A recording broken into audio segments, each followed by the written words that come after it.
to the Cole Life. Happy Friday.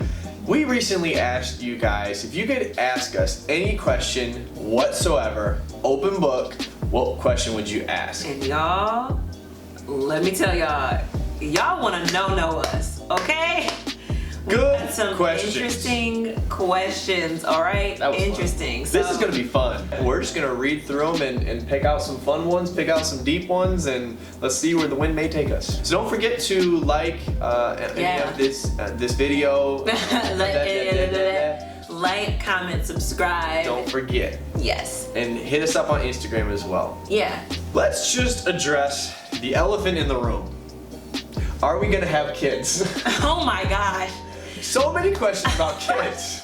We are definitely gonna have kids. We're so excited to have children. A big part of our philosophy of having kids was we wanted to put our marriage first in order, right? So when we got married, we wanted to spend time with one another. Not even just to get to know one another, but just to enjoy one another. The dynamic of our relationship will change, period. We're not naive to that when we have kids. So we wanted to travel as much as humanly possible together, learn each other, spend time, go on a ton of dates, do everything and anything together. We've been married for just over 4 years, and you know, we're in that part of our marriage right now. And I think if we look back, a lot of older people gave us a lot of advice, and almost everyone said enjoy your marriage first before you have kids. So we decided let's actually do that, and let's be intentional about when we have kids. But we absolutely want kids. We're so excited to have children. Yeah, we wanted to just have fun with each other. I mean, we make each other laugh. Like, it's legit fun. And so I actually enjoyed this whole season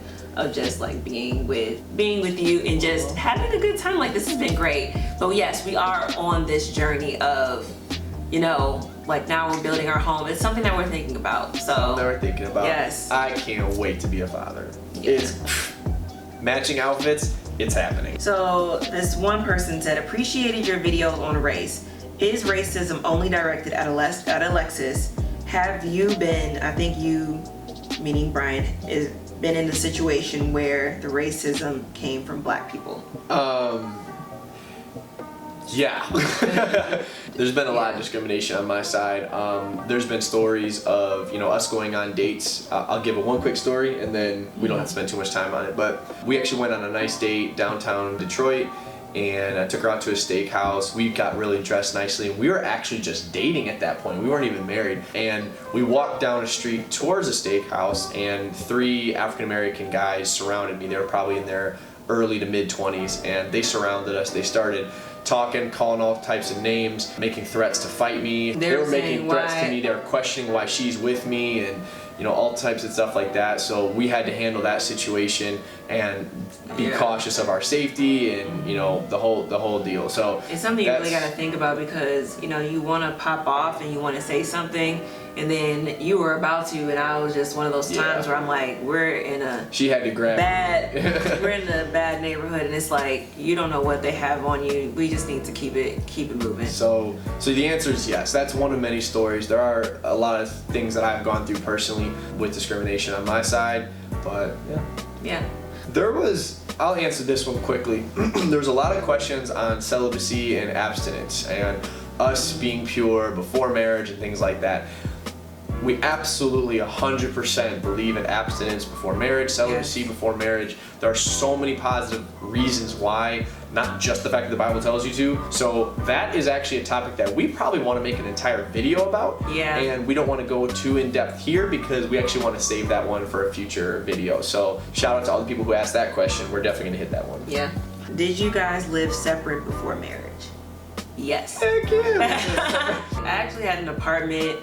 When I got engaged with him, I moved back in with my mom so we could save money, and he stayed with his parents. We actually bought a house a year before we got married. It was about 5 months. We bought a house on Christmas Eve. Yeah, it wasn't a year. We didn't get married until June. Yeah. So we had a house. We owned a house for 6 months. Neither of us lived in it because we wanted to move in together on our wedding night. So our wedding night was the very first night that we actually spent there. When is the right time to tell someone you're with that you are waiting until marriage? Day one. You need to tell them day one. This is where we stand. Listen. Yeah, that's an immediate conversation. Yeah. You know, and you can slide into that conversation naturally and skillfully, but to me that's something that ties into who you are as like a person. You know, your spirituality, your relationship with God matters, and with that relationship comes XYZ. And if they don't get on board with that, on to the next one. I'm sorry. Do you guys pray together?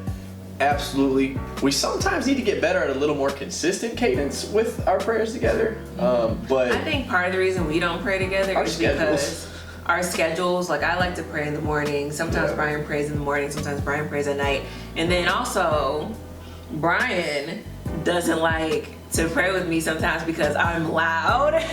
Sometimes I just like to be alone with my thoughts with Jesus. I get intense and I start to get real intense. She gets excited, and hey, and that's the thing, I get loud in my prayers too, but sometimes to get to a place, hush.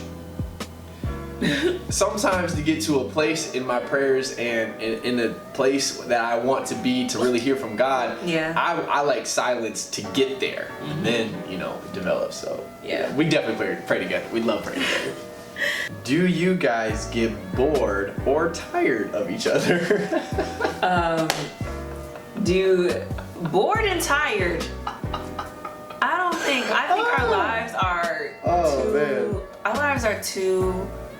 We are two very interesting people. Yeah, we're just very interesting. I don't think we can get bored of each other. Bored is a strong word. Yeah, I don't think we've gotten bored. And you know, we've only been married for 4 years.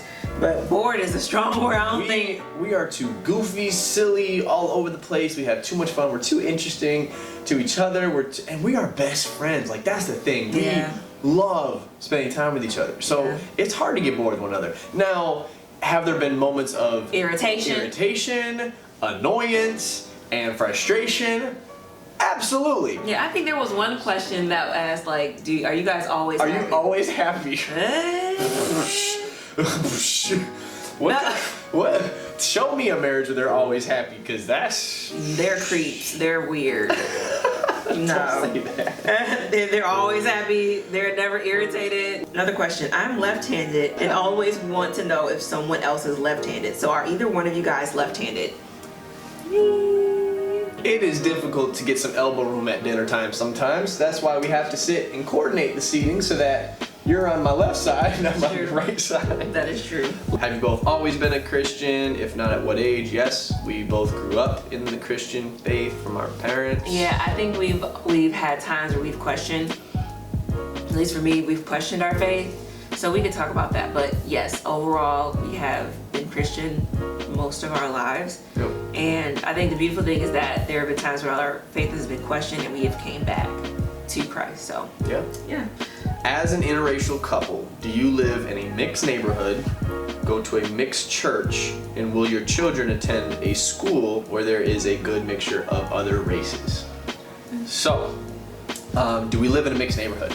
Actually, that was a huge part of the location of the land that we purchased for building our house. That was a tremendously important factor to us. We did not want to be in a school system where there was a lot of only white people. We also didn't want to just be in a diverse school system that was very diverse but didn't have a lot of black people. So we actually specifically chose a school district in a city and a neighborhood specifically that have a wide range of diversity, but specifically black and white. And that'll tie into probably another question that we answer later. But yes, the neighborhood was very intentional. Do we go to a mixed church? Right now, we do not. We go to a predominantly black church. Yeah. But we do take that seriously. We do want our kids to be in a mixed church. And so that is something that we talk about a lot as far as what that looks like. But overall, yes, that's what we want. But right now, we love our church. We go to a predominantly black church. But our church is also striving to become multicultural. Yes. And they're making moves to go that direction. And that's what we want for our children growing up, for sure. And the last part was, will your children attend a school where there's a good mixture of other races? I think we kind of answered that. Yeah, we did. What would you rate each other's kissing skills on a scale of 1 to 10? I don't know if the term fire is in the scale of 1 to 10.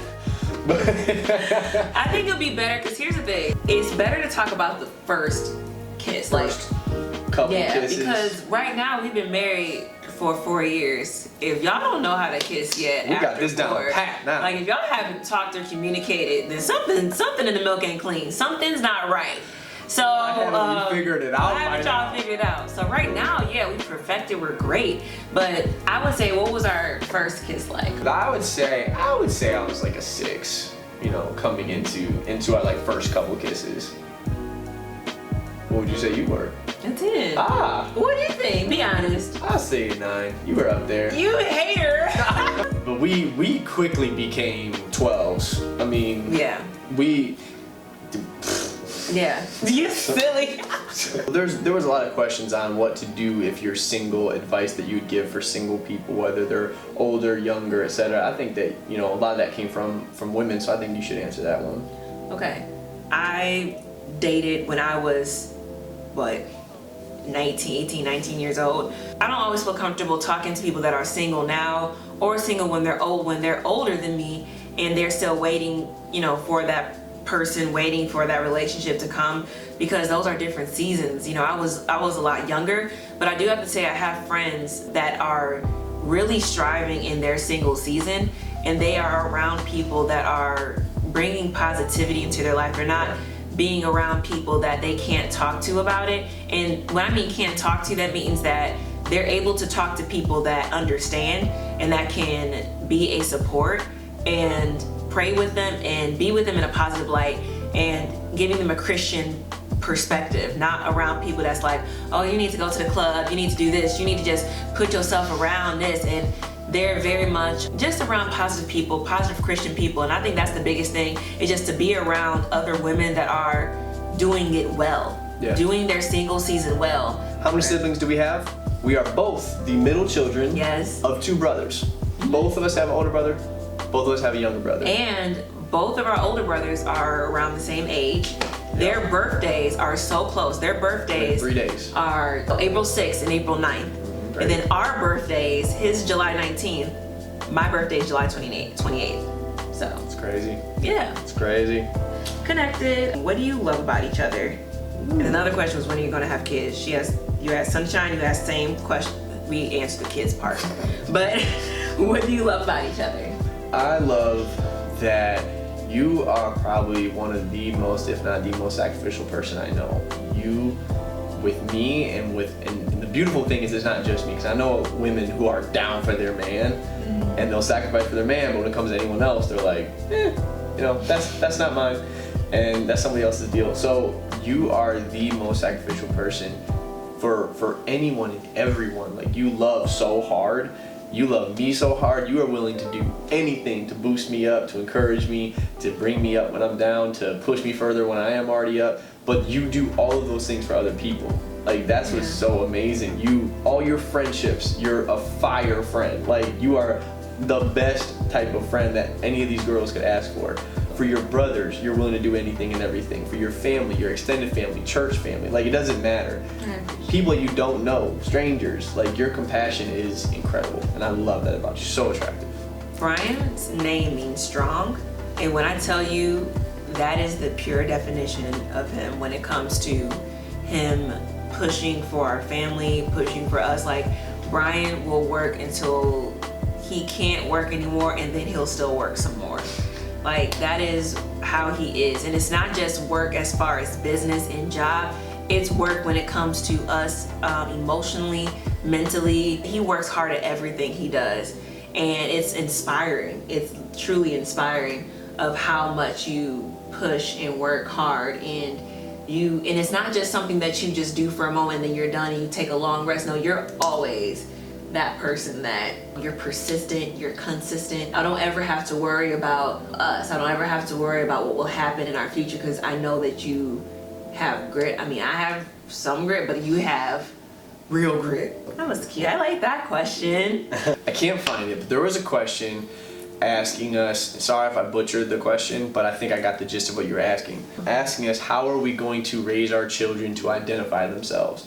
Are they identifying themselves as black? Are they identifying themselves as white? No, that's a good question. When they're filling out which ethnicity they are in papers, what are we going to suggest that they write? How are they going to attack the interracial dynamic of their identity? And I think I would like to start off by saying that is a very, very important issue to the both of us. Neither of us want our child to identify as black. Neither of us want our child to identify as white. Our child is going to be, or children, we want 3. Our children are going to be unique children. They're going to be special. They're going to be tailor-made by God. And that is intentional. So to deny half of the DNA that was put inside of you, or the other half of the DNA, that's suppressing something that God is doing inside of that child. And this is our perspective. Not everyone may agree with us, but this is the way we look at it. We want to raise our children with the best aspects of the two of us. Yeah. Not just racially, but emotionally, physically, mentally, every aspect. But if we're talking about race, then we want to raise them and tell them the best aspects and qualities and dynamics of the black community. And we also don't want to act like the white community is an evil presence just because there have been tragedies and travesties in their history. But there's a lot of amazing things that come with white culture that we want to also infuse into our children's life. One of the things that we really want to talk with our children about is that there's no such thing as race. Like, I don't want my kids to think that there are a different race. There's no such thing as race. We're different ethnicities. And what we would want to portray is that they're interethnic. They're not interracial. We're not in an interracial marriage. We're in an interethnic marriage. And so that's what we want to portray. Because what society will teach them is maybe totally different, but in our house, we would like to teach them that. Because if you look at the history of how the term race came about and how it was created, it's not maybe what you think it is. So that's how we're gonna raise our kids. So they will be checking other if there is no other option. Yeah, and we will push for that. Like, they will not be checking a box of either or, and if they feel like they're being pressured into that, we'll call us up. We'll be up at the school.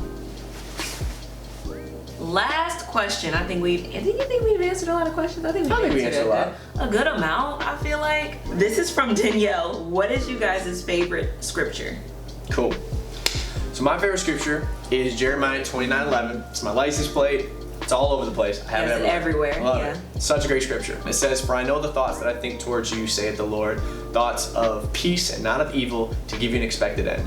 And what I just absolutely love about that scripture, if you research the background and the context of that scripture, it's not just saying that everything was going to be perfect, life is going to be easy, everything's going to go your way, and favor is going to be abounding.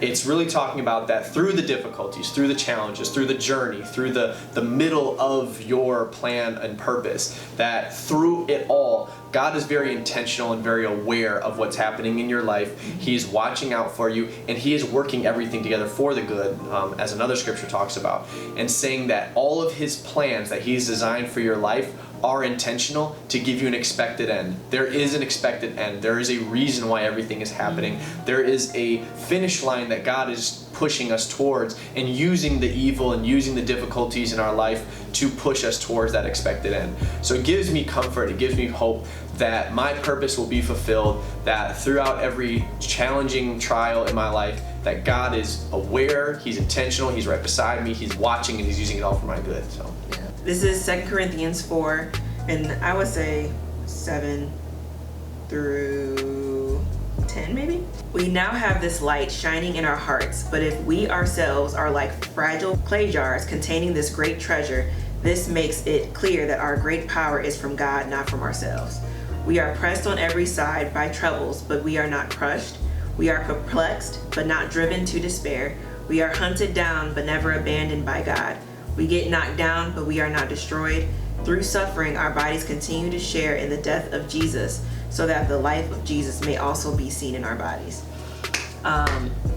That is one of those scriptures that I always look to, in a sense of there may be uncomfortability, and uncomfortability doesn't always mean that we are in despair. We are not in despair. We are not hurt. God is kind of connecting to what you're saying, like, God still has a plan. He's not leaving you alone in this season. Yeah, it's uncomfortable, but all of this is just sculpting you into this great manifestation that God is calling you to be. Yeah, we may be uncomfortable. This may feel like pain, but you are not dying. You are still living, and you still have a light inside of you. So, yeah. And I love the part that says this makes it clear that our great power is from God, not from ourselves. Yeah. That's what it's all about. It's giving Him glory for everything that's in our lives. Exactly. Well, I hope you guys get to know us a little bit through that. Yeah. Do you feel you got to know us? Let us know what you think about our comments and your questions. And then if you have more questions, comment them below, and we'll maybe do a part 2.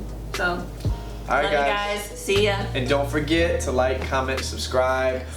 Join us on Instagram. Join us. I don't know what that means. Follow us on Instagram. Yeah. We're really excited to keep this going. So we'll talk to you guys later. All right. Love you. Bye.